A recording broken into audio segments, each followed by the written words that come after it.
বন্ধুরা, এই যে আজকে শুক্তো রান্না করব, তার জন্য এই যে বেগুন কেটে নিয়েছি, এটা কলা, এটা অল্প একটু পেঁপে, আর এই যে এটা আলু, আর এই যে উস্তে, এটা দিয়ে শুক্তো রান্না করবো আজকে।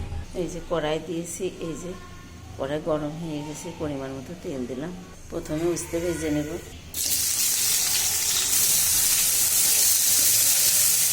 উস্তেটা ভাজা হয়ে গেছে, এবার তুলে নেব। দেখো এই তেলে এই যে পাঁচফোড়ন দিয়ে দিলাম, দিয়ে একে একে সবগুলো ঢেলে দেবো। পাঁচফোড়ন একটু লাল লাল হলে এই দেখো প্রথমে কলা দিলাম,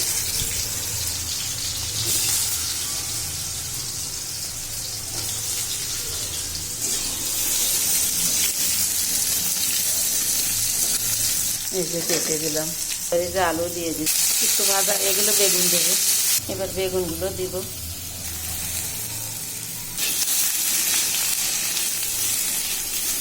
এই দেখো এবার ঝালগুলো দিয়ে দিলাম। জালটা মিডিয়াম রাখতে হবে। শুক্তো কিন্তু তেলটা একটু বেশি দিতে হয়, আর একটু তেল দেবো। এই দেখো আমি আর একটুখানি তেল দিচ্ছি,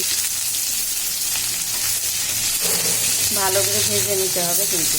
এই দেখো পরিমাণ মতো লবণ দিলাম, একটু হলুদ দিলাম,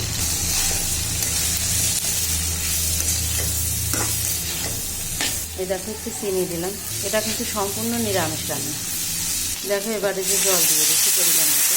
এই দেখো এবার এই উস্তেগুলো দিয়ে দিতে হবে। উস্তেটা দিয়ে দিচ্ছি, এবার ঢেকে দিই। এই দেখো এবার ঢেকে দিই। 5 মিনিট পরে ঢাকনা খুলে ফেললাম। এই দেখো জল অনেকটা শুকায় এসেছে। এই দেখো এটা সর্ষে বাটা, এটা দিয়ে দিতে হবে দুটো। দেখো বন্ধুরা কত সুন্দর হয়েছে, কালারটা কত সুন্দর এসেছে। এবারে যে আমি নামিয়ে ফেলবো। এই যে নামালাম। বন্ধুরা দেখো কতটা সুন্দর লাগছে। এই শুক্তনি খেতে এত সুন্দর লাগে, তোমরা এভাবে বাড়িতে রান্না করে দেখো, খুব সুন্দর লাগে। রাখি তাহলে বন্ধুরা, ভালো লাগলে পাশে থেকো।